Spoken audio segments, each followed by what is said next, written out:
first piece is very nearly ready at this stage. It just needs the edging. You can crochet another one like this and then add the edging to both, or you can do the edging first and then make another identical one. Here the main element of our bag is crocheted and ready.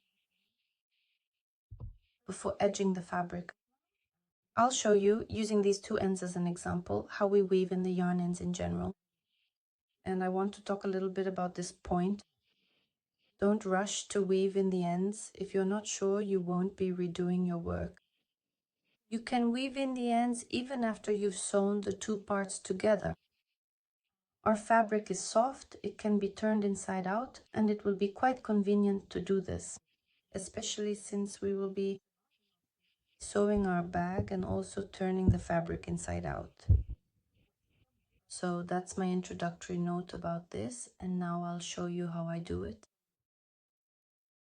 The markers are on the right side, so logically we need to carefully bring these ends to the inside. First I untie them. This is where I joined a new skein, and then I need to tuck them inside so that they follow the pattern. For example, here we have 2 vertical bars each.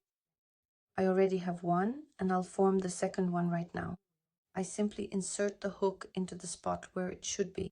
And by the way, I took a smaller hook to make it a bit more convenient. And I pull it back through. Here, visually, I just simply adjust it to match the look that I want. There. You can easily hide this particular one just like this, for example, if you want to, by simply repeating the process of making these particular inner braids. There.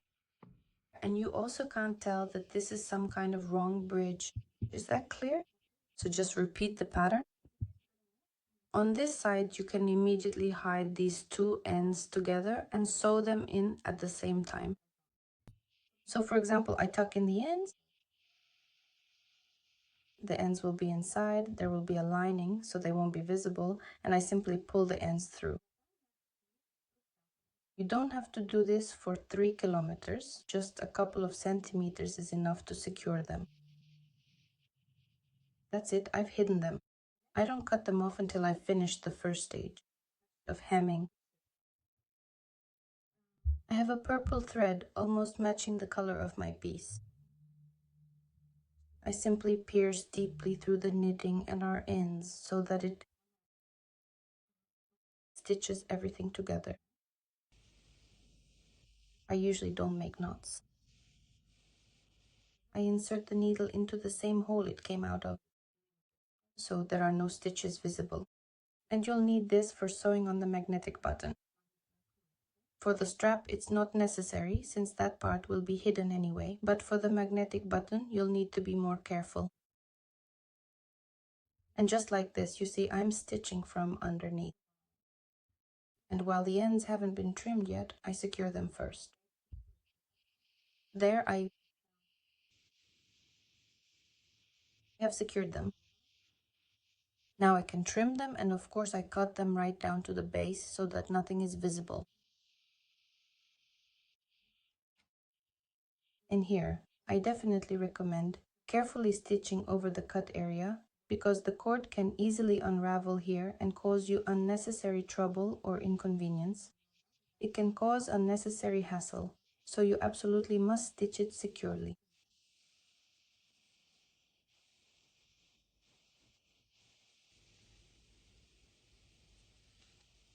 Yes.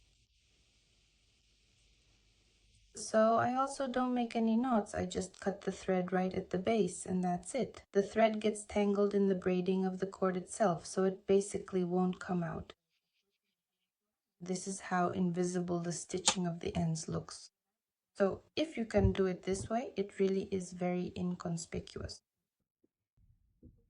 We do this with all the ends, but it's not necessary to do it right now. And right now I won't do it because we're about to crochet around the edge and we'll have more ends. I like to sew everything in all at once when I can already see the whole picture of the ends. So let's move on to the edging. I've zoomed in a bit, so here is our piece. The right side is facing us, and we start working the edging. Pay attention from here. We do not edge this part. We insert the hook into the corner, into the very last chain, under the very edge. Here the chains are crossed. This is how it appears, as you can see. We pick up a new working yarn, gently pull up a loop, and make this kind of stitch.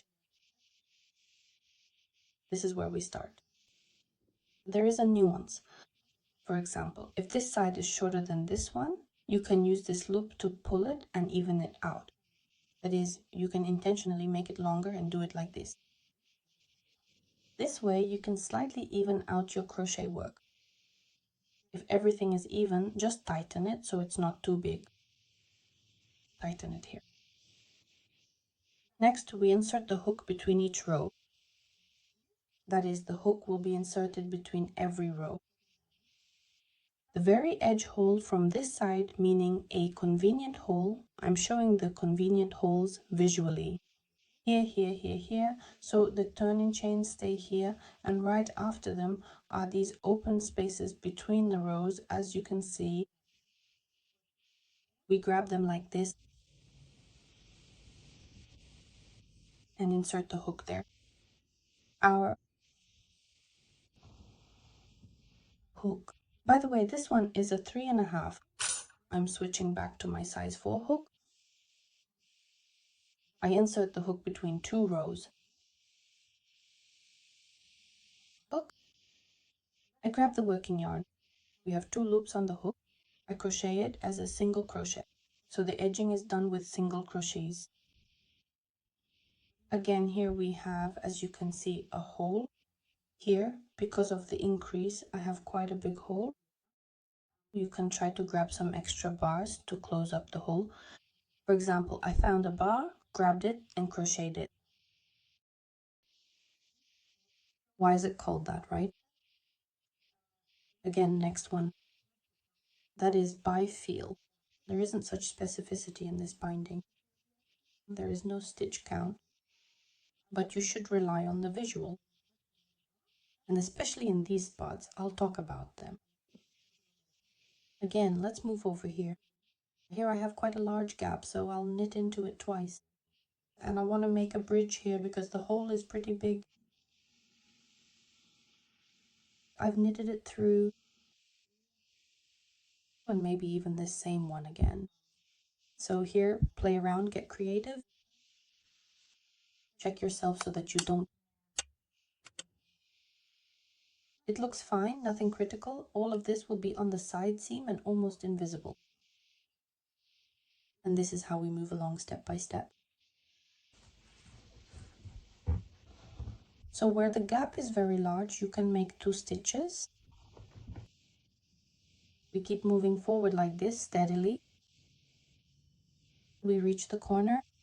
At the corner, I recommend making 2 stitches because you need a transition here as well, so that it looks nice. And again, the edging is actually quite simple. Why do we do it? To visually, carefully, and evenly smooth out this row, making sure everything is aligned, and so that we have clear, distinct chains for sewing, ensuring each section is easy to follow. It's preferable that they are clear to us. This will help when joining the panels. You'll see this in the process. Like this,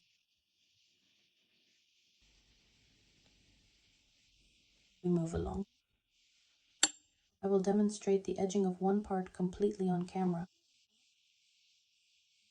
The important points, definitely yes. So you can just follow along with me if you like. For example, if it's difficult, we reach the next corner. What is important for us? It's important not to make a sharp angle at the corner. The transition should be smooth. So if I make another braid here, I think I'll create a sharp angle. That's why I just make the transition and check. You can do it this way or that way and see how it looks. And also the neighboring one to see how it's turning out for me. And here as well. Like this. Yes, smoothness. I need smoothness and it's there. That's why I'm not making a double cube. So base it on your own visual. Here, where there are a few decreases.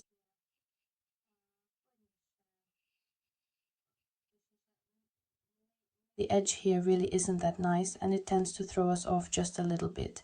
The task is honestly as simple as possible. You simply need to find a spot that's comfortable for you, the hook, and make sure you are settled before you begin. Not too deep, meaning simply catching the very outer edge stitches, just the very edge, and that's it. Like this.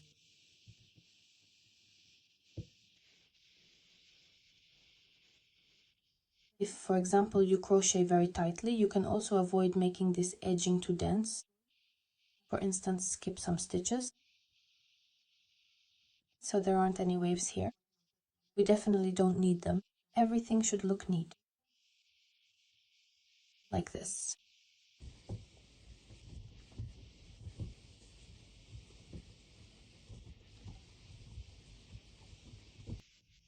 This is the kind of line you get.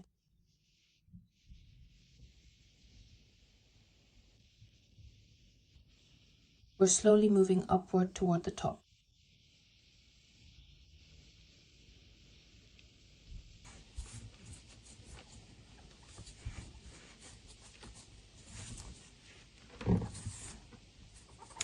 The cord also twists while edging because I try to lay it flat. I'll need to untwist it.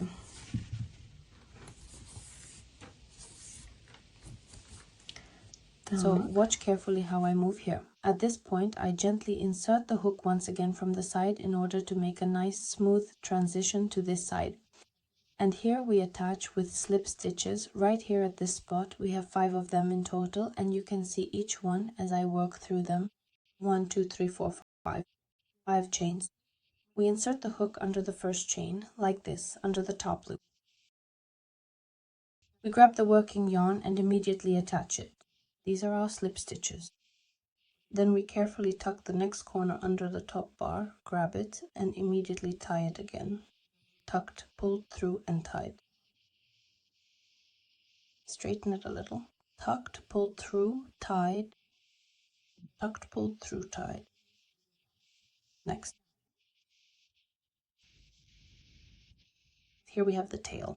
You can tie the tail if you want to, but in most cases, it's actually better to simply leave it at the back. Now, at this point, we insert the hook right here, a little lower down, just like this. And start moving in this direction. We leave this thing behind, but we can crochet around this tail. Let's continue. And right here, I want to make the stitch as short as possible. Don't make the stitches too long. And then I keep moving in this direction, hiding the tail that we have. We're tying it in. Here's what we have. That's how it turns out.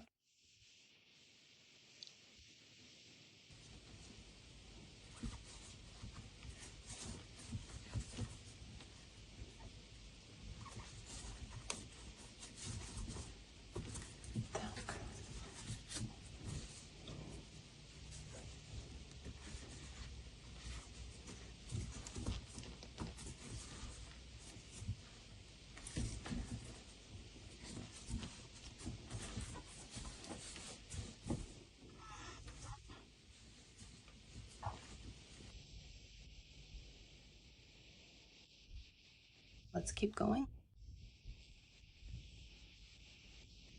I've already left this tail. I won't crochet it in anymore. I'll leave it like this.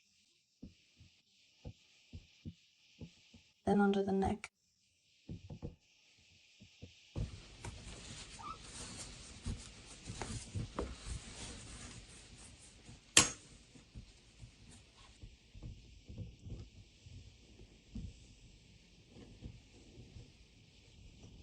We reach the corner. There will be a specific technique for the corners. Here we have a loose end that's dangling. First, we gently bring it out to the right side, just like we hid the ends here, so that it repeats the pattern to ensure consistency. And here, if you don't sew it down, you can simply secure it by hiding it in the fabric. This is appropriate now because it is pulling the loop this up, and we need to have it already properly secured in place. You can sew it down later again, for those who are still wondering if it will be feasible to reknit it. We are approaching the corner.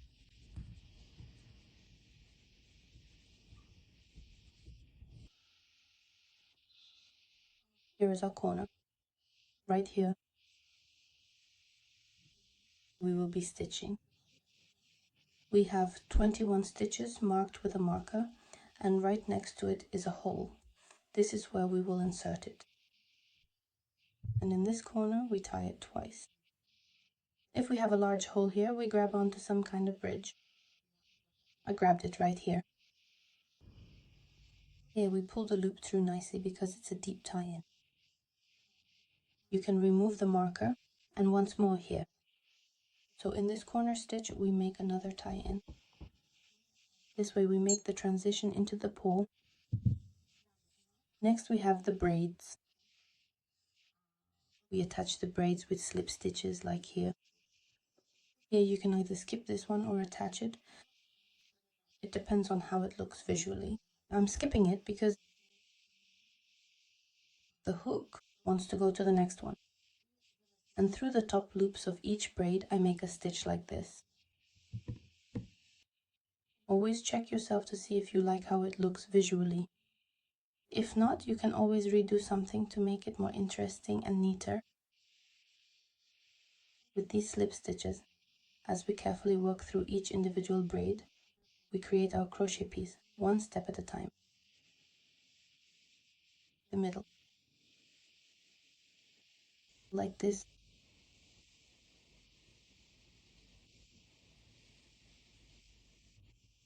So we've now reached the corner again, and I also carefully crochet this braid here. At this point I gently remove the marker, and I check where I'm attaching the corner. And the tail is sticking out too, you can weave it in as well. You need to gently pull it like this, so I'll carefully insert the hook right here, and now I'll take a look. Maybe I'll tie it twice just to make it look a little bit nicer. Twice is much better. Next I weave it in.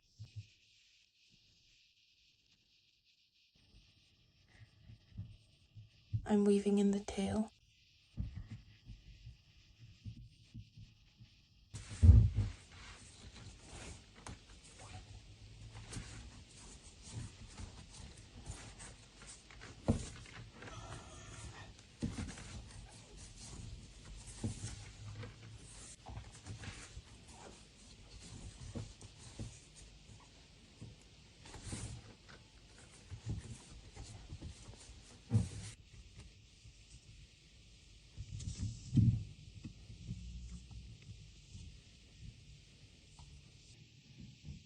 Sometimes I feel like I should crochet it twice, but I don't quite understand yet.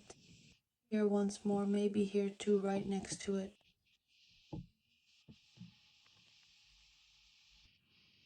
Alright, that's it. I've left the tail. I won't be weaving it in anymore. I'll deal with it later near the neck.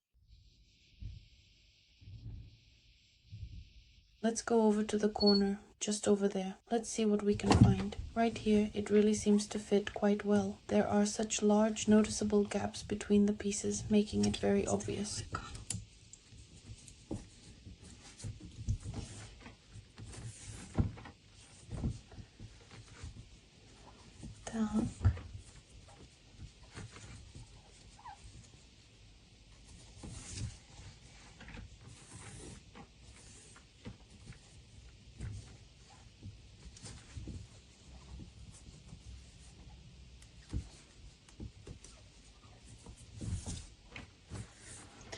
The corner, be careful at the corner so there aren't any sharp lines.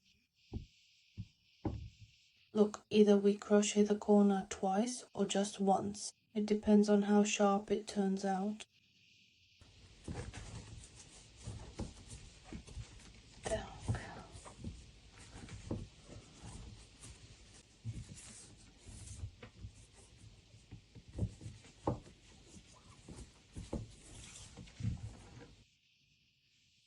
And actually we have just a small fragment left to go, just a tiny remaining piece, and that's all that remains for us to complete.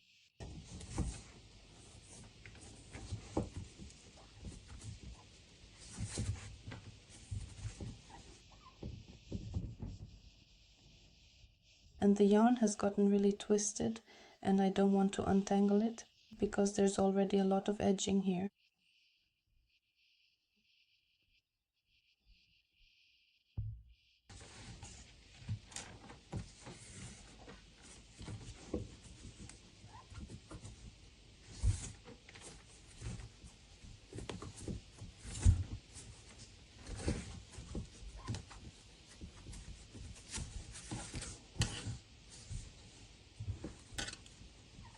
There.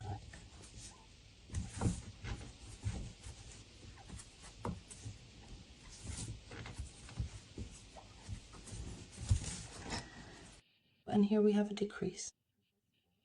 Let's take a look. It's important to see what comes out. Well, first of all, here I need to catch the bridge because there's a hole. Secondly, I don't see any. Just need to make the double binding yet. Here again I need to catch the bridge because it's not great. Okay.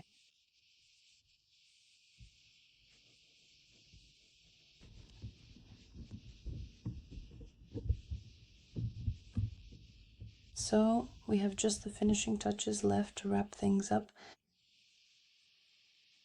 Here too, it's better to catch something.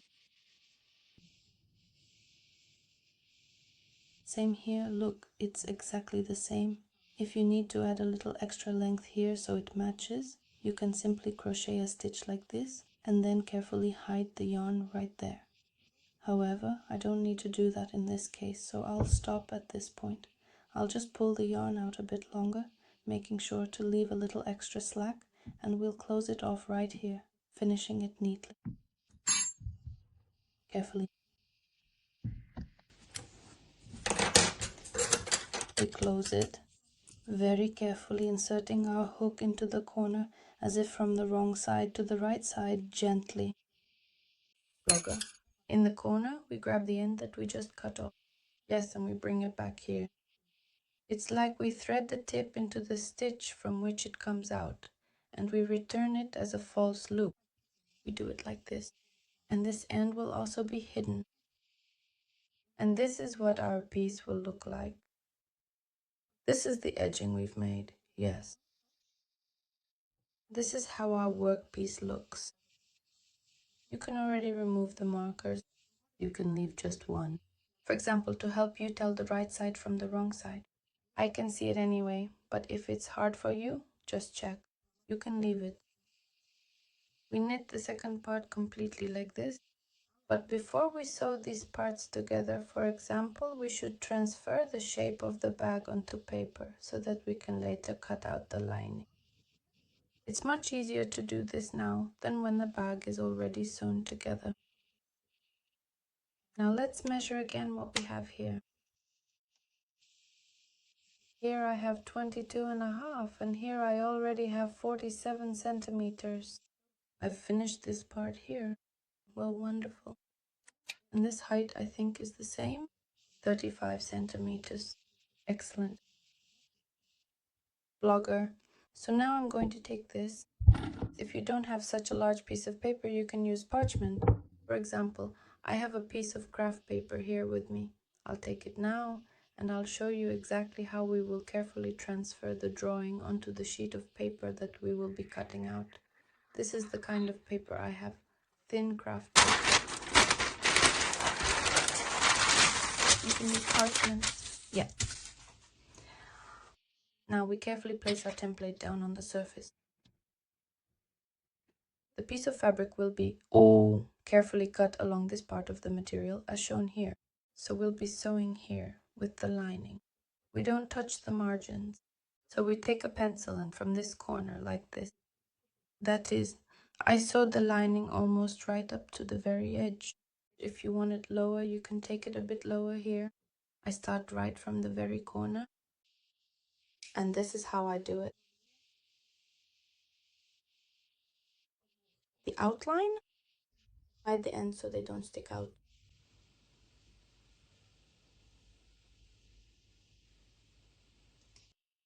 Please watch very carefully what we are doing here in this step. In this part, we don't draw like this. We continue in a straight line. Parallel to this edge, we carefully draw a line just like this, reaching the lower edge and then going here in this direction. That means the fabric will be cut out in this way right here. Please pay attention, but that's not all. Here we will also add seam allowances, which are extra fabric for sewing. Here we do the same thing. That is, we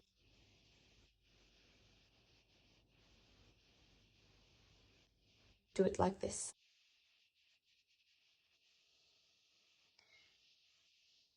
Here we bring it to the corner. And here you can place a small mark just like this so you know exactly where your line is.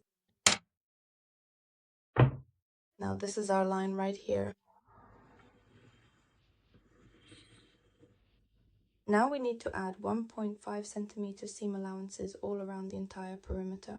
So we either do it by eye or measure it. Add 1.5 centimeters like this along the contour. You can see it, right?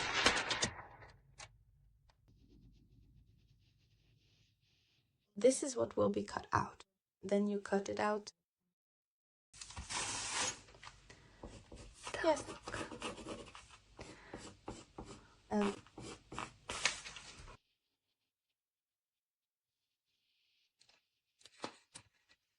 here as well. And here too, as you can see.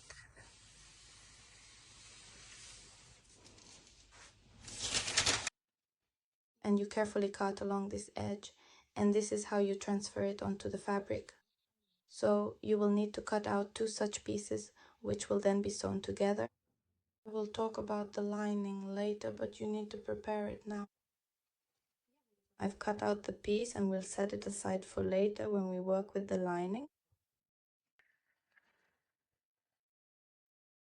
So girls, both of our pieces are completely knitted and finished.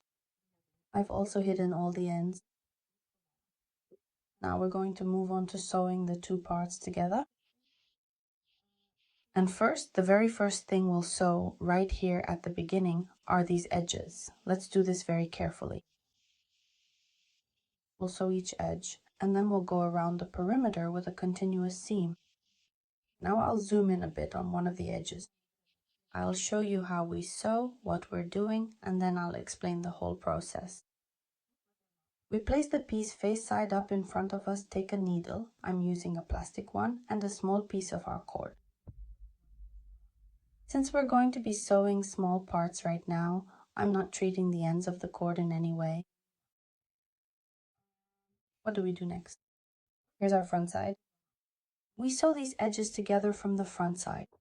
Note that from the front side, we sew these edges, but not these ones. These will be on the wrong side. Everything step by step. I suggest starting the stitching from this corner to the end. You can adjust things if something doesn't line up, just pull it a bit. It's all quite simple to do. Next, you need to carefully catch any bridges on your piece, basically. So, I start from here and catch them, making sure to be precise and thorough. But I'll do it in a way that looks nice. Along this edge, I'll catch these bridges. So, I insert the needle like this, gently and precisely. Under one bridge and directly opposite it, there is another bridge. I carefully pull the tail tight and leave it right here for now. If you need to, you can always do it again, repeating the process as necessary. For more like this, and in this particular direction, we move carefully under the next set of jumpers, just like this, for example. Taking care to follow the same process each time. Try to flatten the cord carefully so that it fits nicely and lays smoothly in place. Let's move on to the next step. Once again, I grab the next cord just like before and then switch over to this side to continue working. With ordinary feet, we really do. This is stitching. Again, grab it here. Look for a spot so that you don't get a gap and it looks nice. Just like this.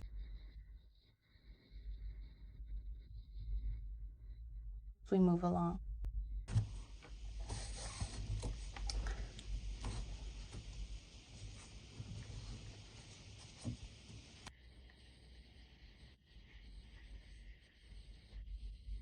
If I want to tighten it even more, for example, I do it like this.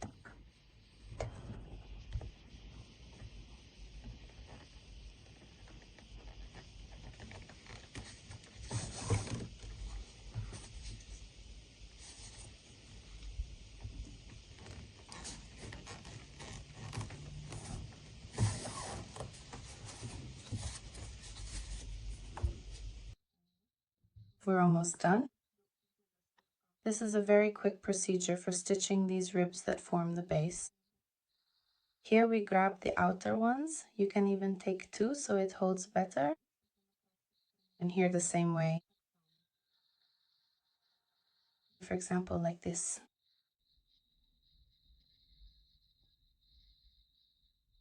Then you can tuck it inside there. We carefully cut off the tip, and then this small tip we gently hide inside. Make sure it nicely and smoothly follows the established pattern. And here at this point we cut it off, bringing this particular section to a close.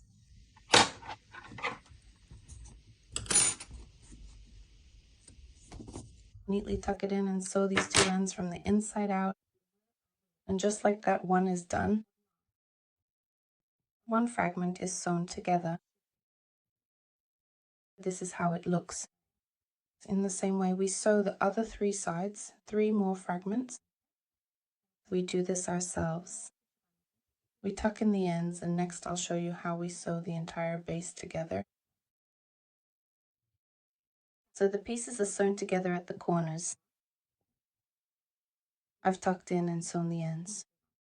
Again, I remind you, if you're not sure this is your final version of the bag, then don't sew in the ends yet. Leave everything inside and you can do it later. To sew our 2 pieces together, we take a needle and a long thread again, about 3 meters in length. This length of thread will help us sew the pieces together without needing to rethread too often. Why? Because we'll still need to leave a tail of about 30 to 40 centimeters on each end, which will just hang loose for now. We'll need them later. So the end, here, I've already sewn one side. Neatness in sewing here doesn't matter. What's important is that it doesn't unravel. And I'm sewing the other side as well. I'm showing you how to do it. If you want it neat, you need to catch all these little loops here and sew them together. If you want to do it quickly and efficiently, just sew like this. Pull it tight. The end of the cord so it doesn't unravel. That's enough.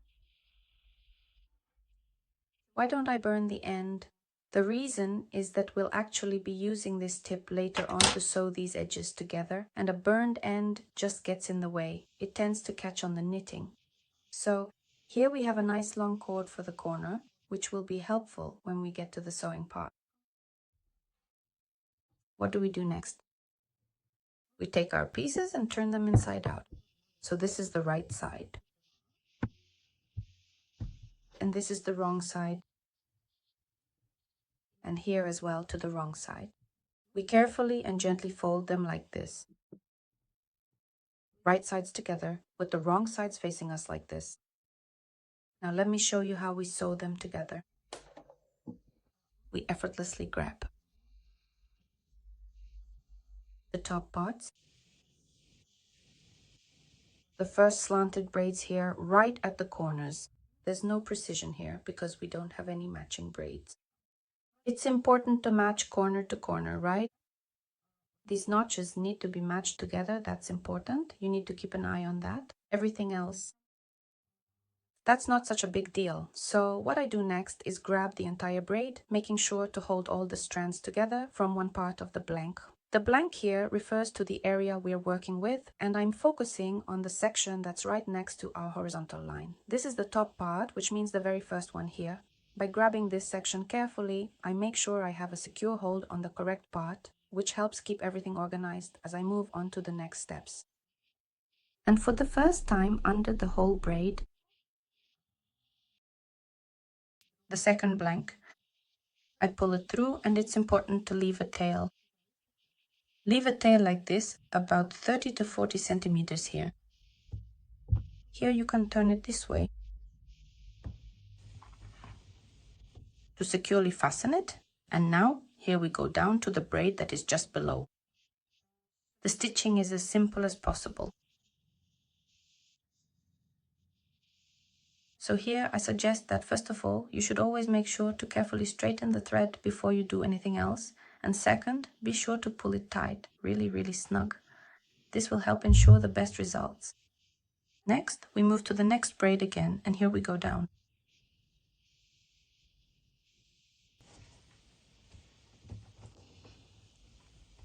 Here's another braid, and here we went down. You might have a mismatch in the braids. That's not a problem. You can either sew some braids twice or skip them. For example, you have 20 braids here and 21 over here. Just skip one here and that's it. You can count them if you want. At this point, I'll count them to make sure I reach the corner properly, and I'll show you what I mean.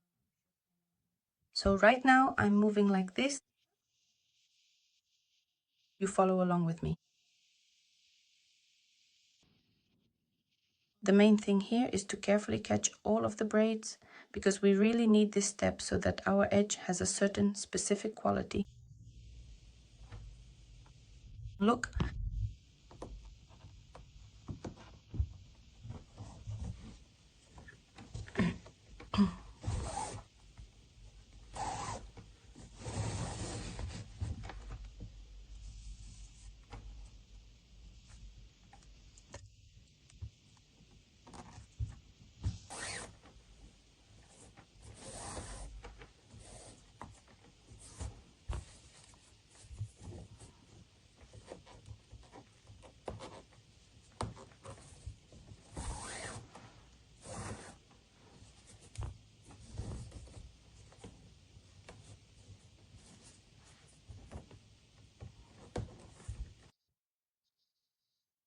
We're approaching the middle of this section.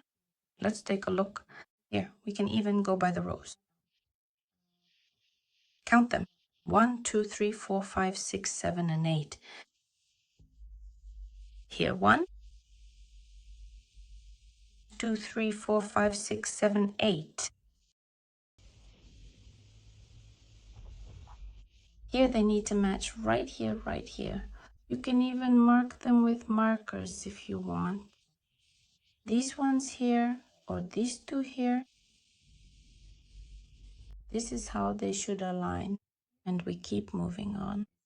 Let's count by the number of braids. 1, 2, 3, 4, 5, 6, 7, 8, 9, 10. And here we have 1, 2, 3, 4, 5, 6, 7, 8. See, they don't match up by the braids, 10 and 8. If you look closely, you can see that the numbers of braids are different, with one side having 10 and the other side having 8. So for example, we can, well, let's keep going for now, and maybe we'll do it at the end, after we've seen a bit more. Here, see? Take a moment to notice the difference. That's how it should be, it seems. 1, 2, 3, 4, 5, 6, 7, 8. 1, 2, 3, 4, 5, 6. Now let me skip one braid right here on this edge, just as we planned, and then I will continue braiding from this point right here, moving along the edge.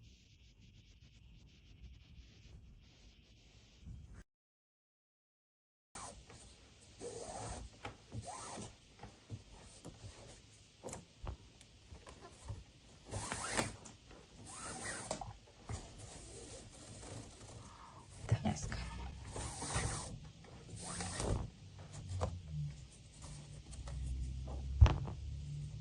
Here you can simply skip one again if you wish.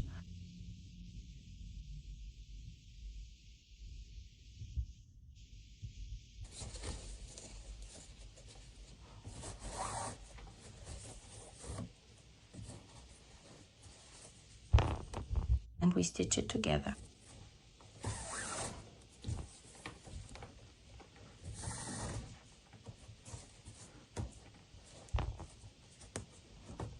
Our next bridges are corner braids. Yes, they're certainly important. Yes.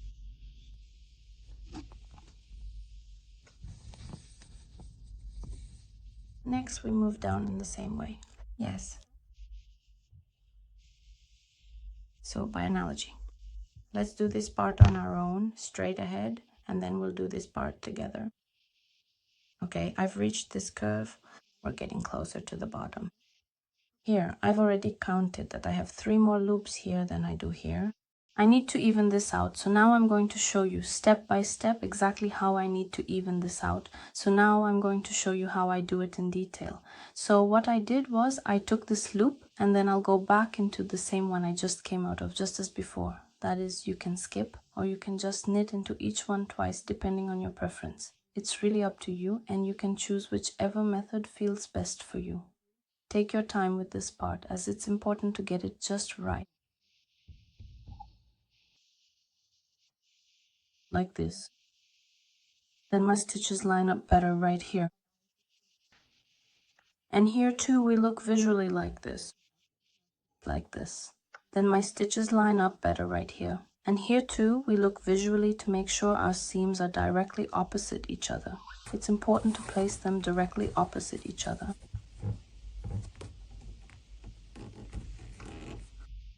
Here, by the way, I do the same. Here I'll pick up a new one, and here I'll sew the same one.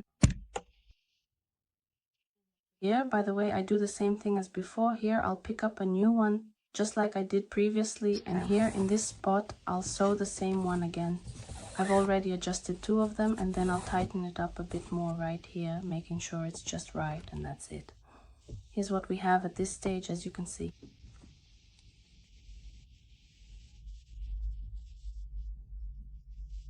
Here's a seam, and here's another seam right next to it. Notice how they are positioned in relation to each other, right? Wow. Here, by the way, I want to skip this part for now, since it isn't the main focus at the moment. What is this section? Well, it's important because the seams are arranged so that they line up directly opposite each other.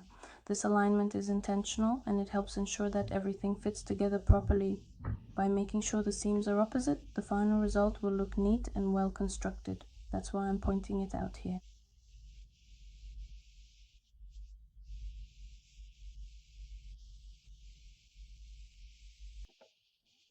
Here, the crossbars start, not the braids.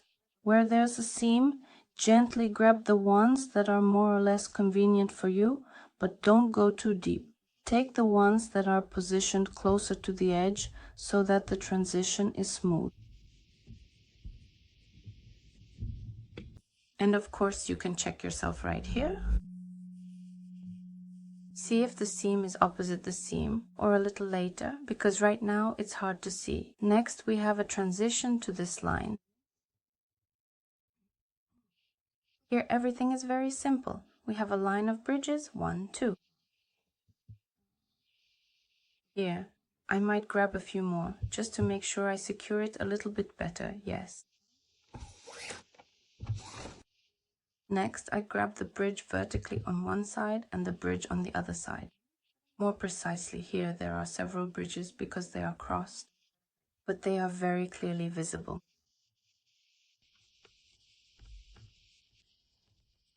And we move in a straight line like this, carefully stitching along the bottom edge of the fabric. I won't show everything on camera. I'll just demonstrate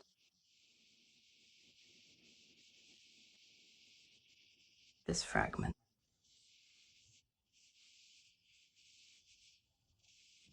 Like this.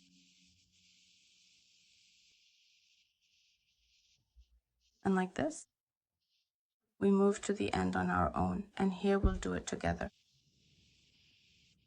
Yes, almost everything on the bottom is stitched. Here we adjust again so that our lower ribs face each other. This is absolutely necessary. Yes.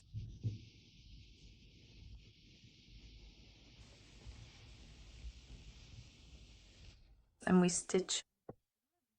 We find convenient bridges. Here on the ribs, by the way, the better bridges you find, the more uniform and even they will look. So don't rush. It's better to take your time at this point and go over it well. Yes, maybe one more time. And then the braids start again. And we keep moving along this side in the same way. So we adjust the knitting so that our curves match up. Here we correct it. If the braids don't line up, we already know how to fix it. To avoid this movement, for example, here I have the corners. Here. 1, 2, 3, 4, 5, 6, 7, 8. 1, 2, 3, 4, 5, 6, 7, 8. Here there are a bit more. More precisely, there are more braids here than here. That's why you'll need to skip one somehow. Or tie it twice, depending on how they are for you. Here, I skip one, because it just makes sense to skip it here. And that's it. We continue moving forward in the same way, step by step, to the beginning. Here we'll finish together, see what we've got. And the next step in our process will be the lining. We'll do everything carefully with the lining and then we'll continue.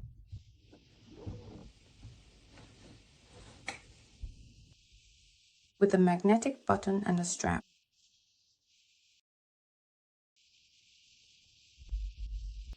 So there's just a small fragment left. Let's finish sewing it together and see what we've got.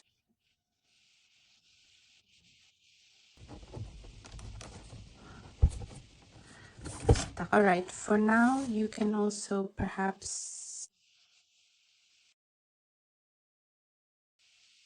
do it like this, since we'll still be adjusting this here anyway.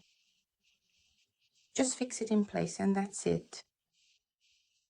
Don't cut the thread, just leave it as it is. We'll need it later on. Now at this point we turn ours inside out, carefully flipping it so that the inside becomes the outside. So you see, if all the ends were sticking out here, it would be easy for you to sew it on. Because our bag is quite soft. And we can turn it inside out anyway.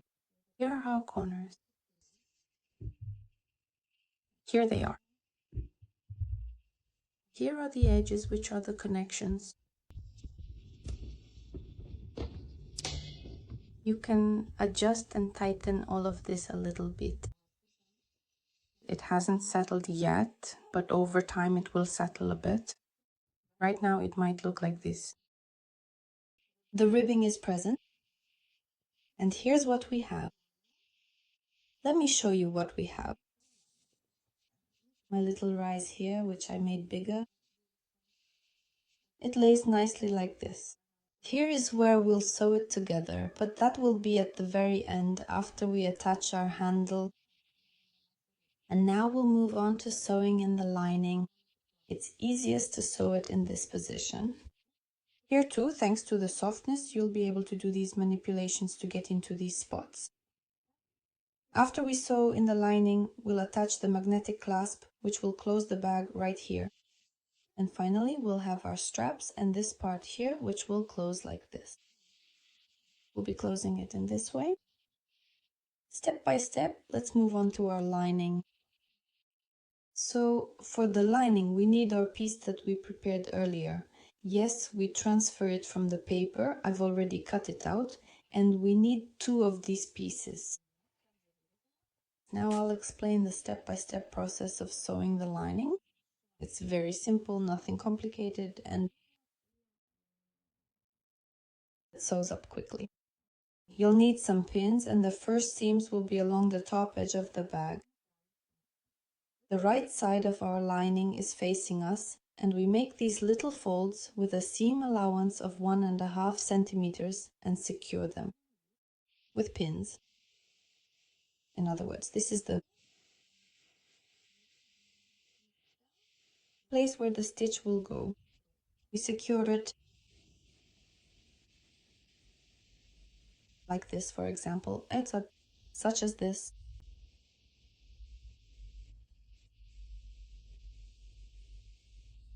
On both of the pieces carefully.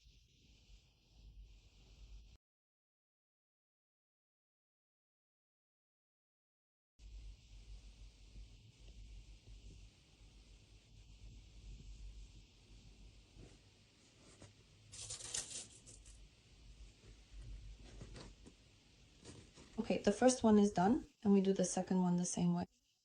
So we sew 2 lines here on the sewing machine, and usually right here in the middle, I sew on my label, but in this case we will have a magnetic snap here, which will be sewn on like this. So I don't sew on the tags. Let's stitch the seams and move on. Okay, the seams are stitched, girls. Turn one side onto the other so that the right sides are facing each other and the wrong sides are facing us. The next seams will be the side seams. The third will be the bottom. I'll carefully secure the sides of the fabric, but I won't secure the bottom edge because it really won't interfere with the sewing process at all. However, our next steps are going to be stitching, so let's get ready for that. The side seams, which run along the sides of the fabric, and the seam at the bottom where the 2 pieces are joined together. Then, once we've stitched that, all that's left is to form the corners. Of course, I'll show you that as well. Like this.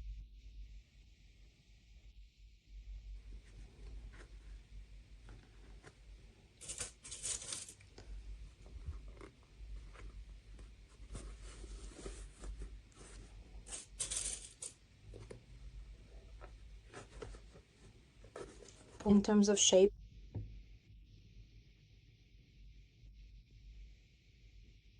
like this. The second one is formed the same way. More precisely, we make the markings.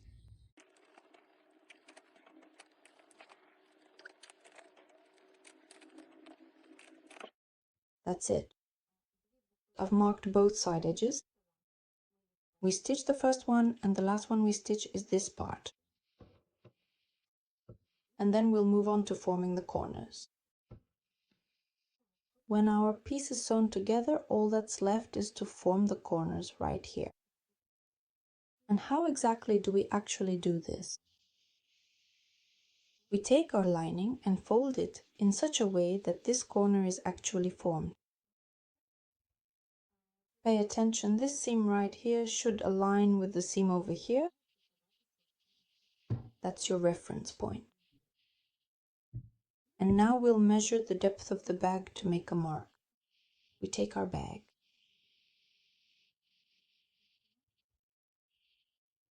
And you can go along the seam right here.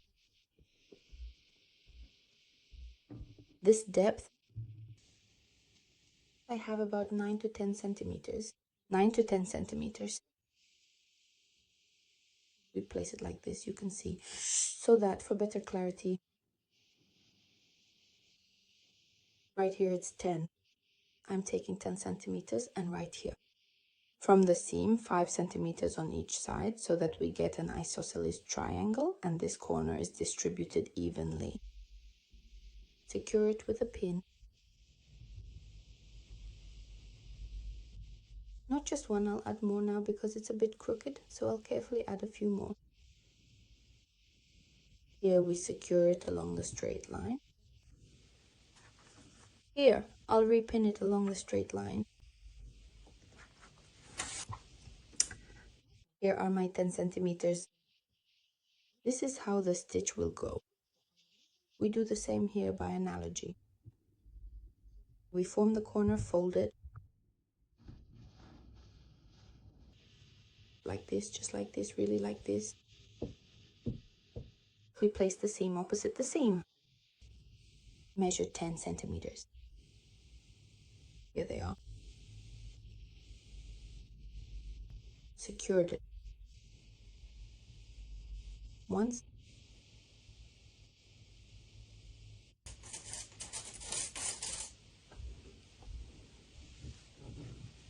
It was.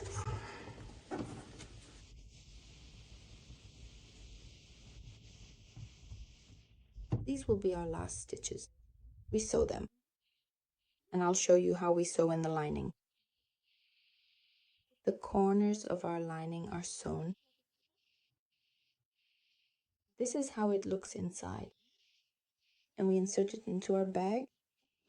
Make sure to pull out the tails so they don't stay inside, just in case. I'll put it this way. I think it's clear how the lining should be positioned, how it should lie. So this is how we're going to sew it in now. Please pay attention now. I'm going to carefully sew the lining under. Right here, just under the seam, right at the very top edge, at this level. I like it better this way. And then when I sew on the magnetic button, it will also be positioned as high as possible. Here, I'll just leave a little space from the stitch. Just like that, looking ahead a bit. To make sure our lining lays evenly, we need to pin it to the sides with pins. I always start from the center, but you need to find that center first. So from here, I lay it out straight like this, making sure to do it carefully and precisely so that it sits nicely and evenly everywhere. Yes. And a little bit more. I see that I need to pull it a bit tighter. Like this. So we distribute it along a straight line. When you sew, you lay it out straight so that here on the inside the seam matches up with the seam. Well, approximately, of course. Roughly speaking, that's it. I've distributed it. Now I fix it in place.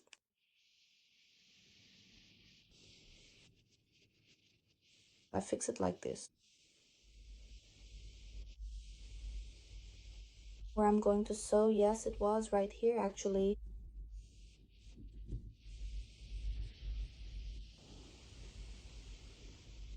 Along the line where I'm going to sew, I pin it like this, around the perimeter. I can't show everything on camera because it's inconvenient. I think you get the idea. So distribute it in a straight line like this.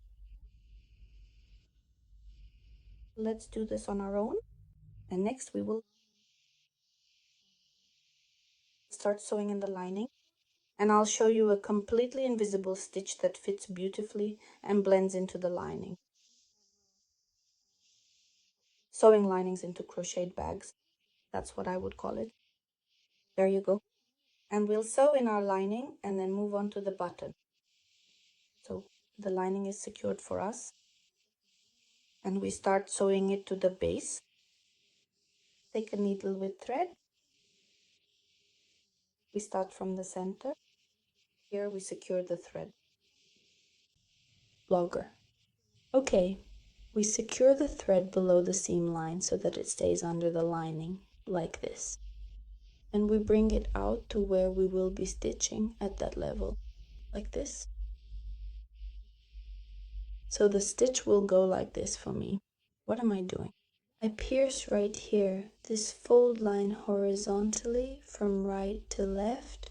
We have a little fold here, just like we had the stitching here, right? Now I pull the needle through and then tighten it. And I pierce through the entire fabric, meaning we are sewing it together. What is important? We need to insert the needle exactly into the spot where it came out, right here, so there are no visible stitches. And this will be very useful when attaching the magnetic button. For the handle, it doesn't really matter. It doesn't make a difference, but for the magnetic button, this will be important. And once again, we carefully pierce horizontally through the fabric just a little further along, shifting our position slightly. Yes, and once again, we gently pierce through our fabric.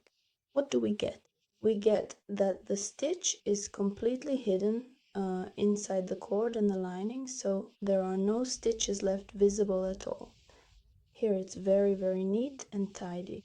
And I really like this method. I've been using it for 7 years now. Blogger, and this is how we carefully move along the entire perimeter, making sure to cover it entirely. I'm not showing everything on camera, but I will explain the moment of sewing where it goes deeper. Right now.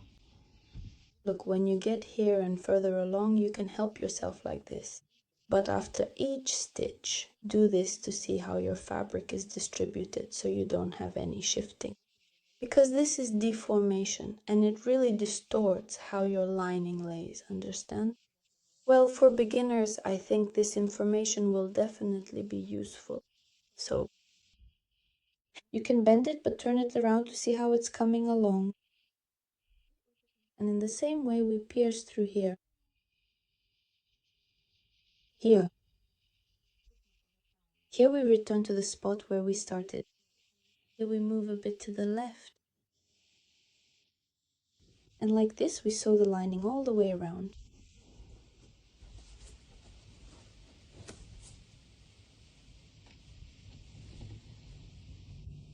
And then we'll meet again. We'll to sew on the magnetic snap button.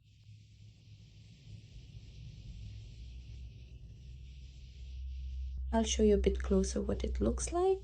See, you can't see anything. Very neat. That's it, we keep going around and I'll see you at the magnetic snap button. So the lining is sewn into the bag. Here is where I finished, and I don't tie any knots, I just sew through the fabric a few times. Of course, making sure the stitches aren't visible, and then I cut the thread. And that's it, the thread gets tangled in the cord's weave. And that's enough to keep it from coming out. We cut it off.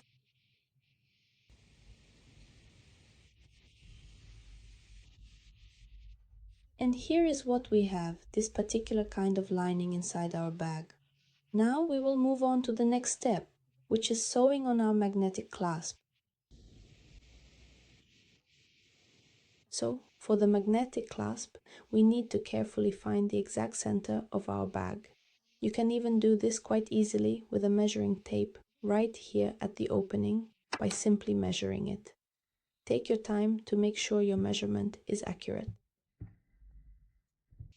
Carefully measure how much distance you have from one corner to the other corner.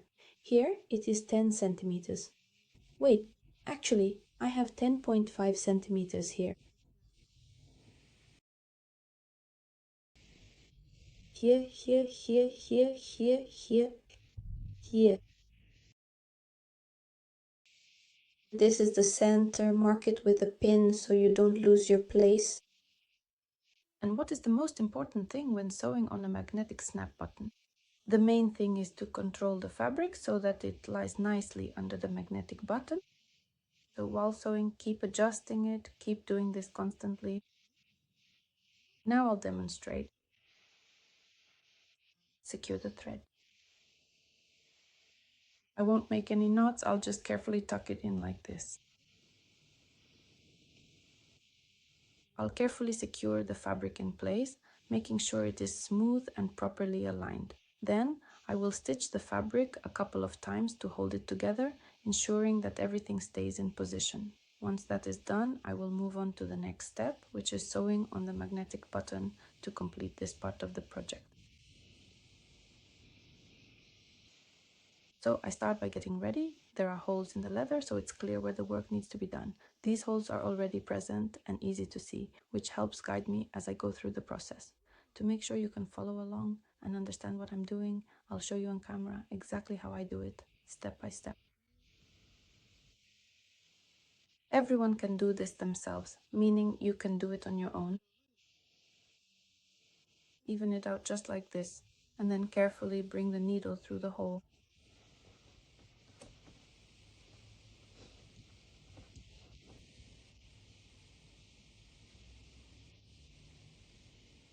And we keep going.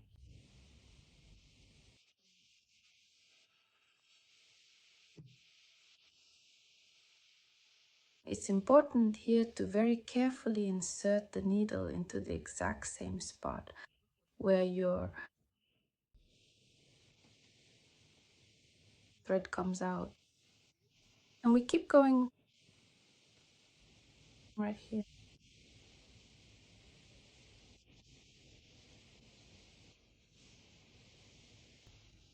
We came back here to carefully finish the stitch.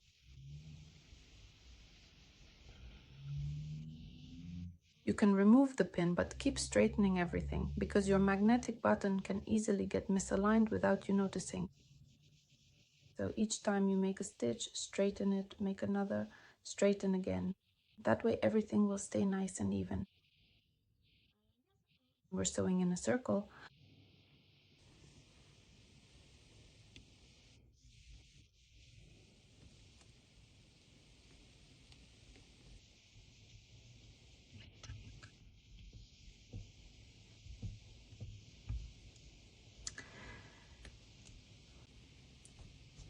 At the end, we'll meet again, and I'll show you how I hemmed this part, and the other will be hemmed in the same way.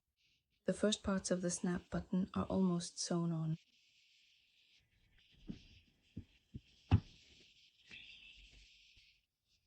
We secure the thread in the same way, simply stitching through the fabric.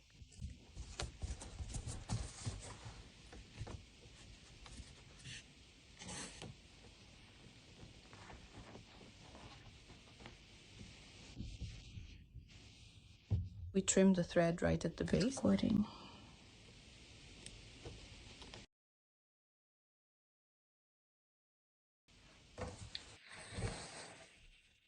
Just like that. We sew the second part in the same way. Try it on to make sure it closes and sits evenly. And then we'll move on to the final shaping of our bag, attaching the handle and forming these edges. So the snap button is secured and sewn on, and all that's left is to attach our strap. I suggest removing the upper part. It will be easier to sew this way.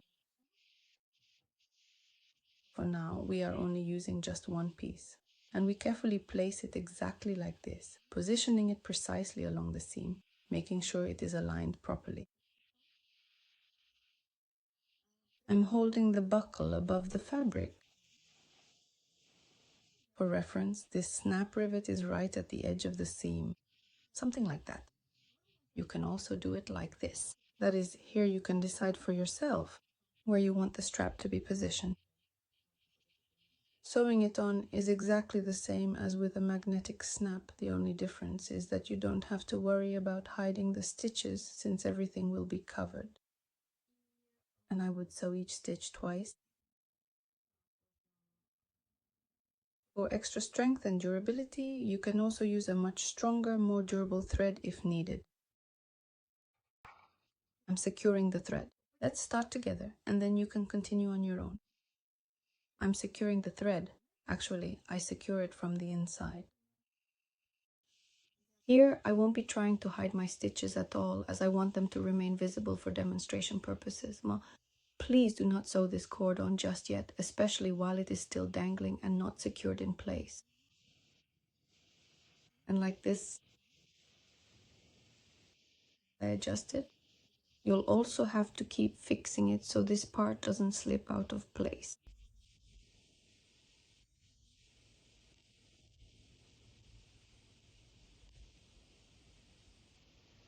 And I'm looking for the first hole. Here, I found it, but still. What I want to say is that it's actually better, in my opinion, if the stitching goes through this fabric, not at the place where the edge pieces are joined, because the density there simply isn't enough, and it will definitely hold better if you stitch through the fabric itself. As much as is comfortable and possible for you. There. And we sew.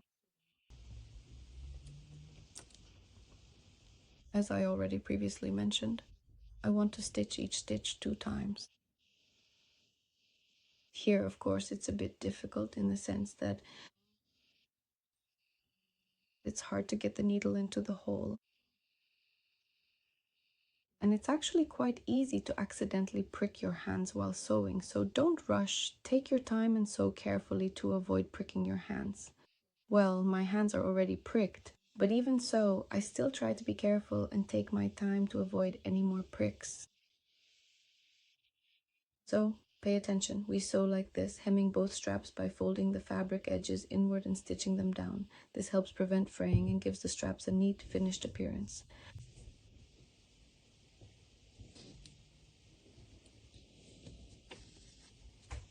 And then all we have left is to carefully shape these parts. I'll show you how. It's all very simple, quite interesting, and it creates a really nice shape.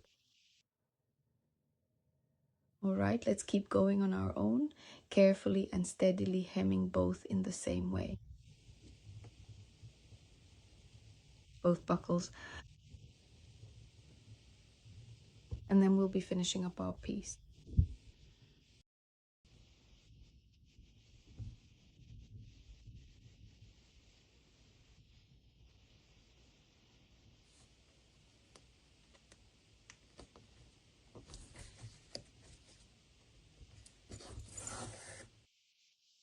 So the loops with the buckle are sewn on. We put on the strap, making sure it fits comfortably and securely. You can adjust it as you like, either tightening or loosening it to suit your preference.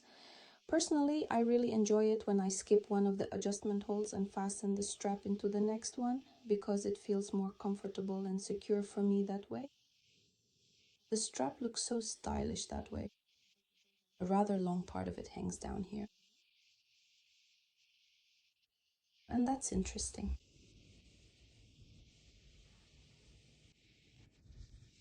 So I've attached the handle. Here is our bag, and now we just need to carefully shape these parts. We take a needle and then we thread our cords through it again, the ones we left specifically for this purpose. Take your time with this step. We do it like this. We fold it just like this, making sure to line up the edges as neatly as possible. This creates one part of our bag, as you can see here. Yes, we carefully fold it in half, paying attention to keep both sides even, and then we repeat the same folding process on this side as well. So you get this kind of check mark shape. How do we sew all of this together? First, we sew one part, then the other. You can start with either one. We just need to insert. Here we have the yarn coming out right here. Insert the hook under the chain stitch of this part. Then the next chain stitch, yes, the one opposite.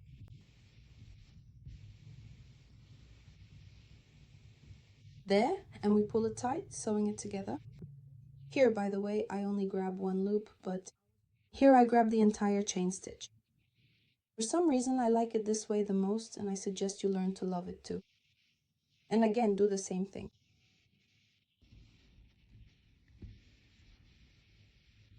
Turn it back here, where our yarn is coming out from, where it was coming out, right? And leave it inside, and we'll move on to this part. So we've stitched it here. Everything is as simple as possible and as quick as possible. And now we move over here to this part. Here, for example, we bring it out somewhere in the middle. Here we fold it in half, like this. We carefully thread it under the braid on this side, and then repeat the same process. Here, we simply grab the crossbars, and on the opposite side, we gently grab the braids.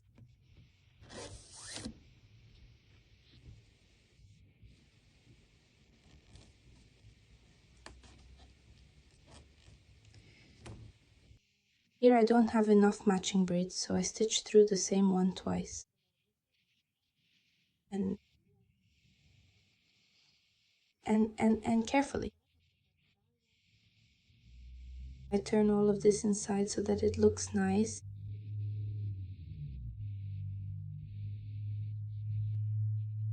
And next we need to sew this edge straight along the braids. But here, so there's no hole, we'll do it like this. And sew it, carefully grabbing any crossbars. Like this. And then we just insert the needle. Here you can also catch another stitch. Right where the braids start, I don't pierce through the whole braid, but insert the needle inside the braid.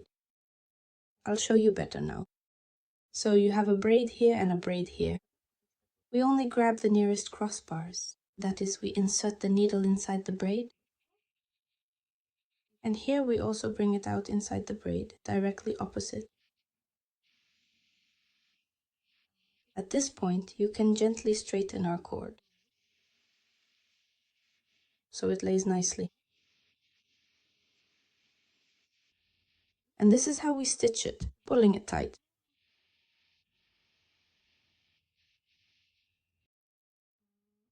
Here you can actually adjust for yourself exactly how much you want to sew, depending on your own preferences and needs.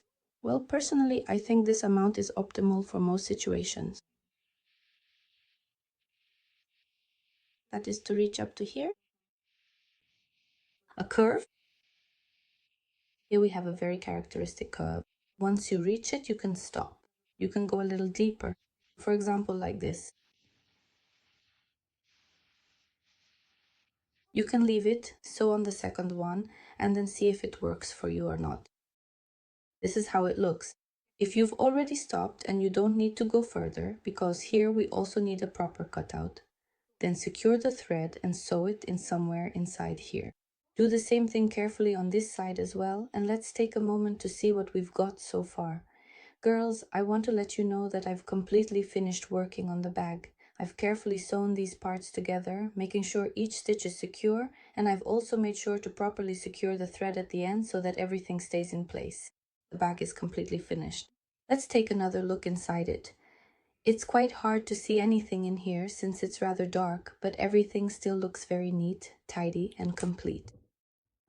The bag turned out textured, bright, spring-like, and summery. And I really like it.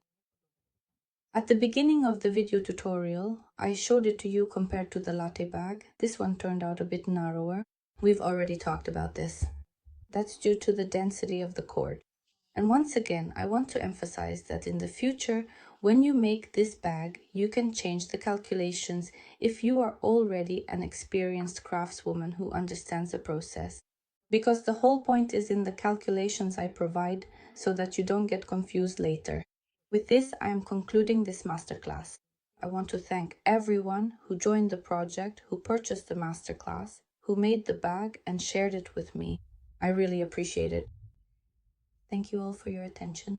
This was Oksana Rudko with you, my brand of knitted bags and accessories. See you at the next masterclasses.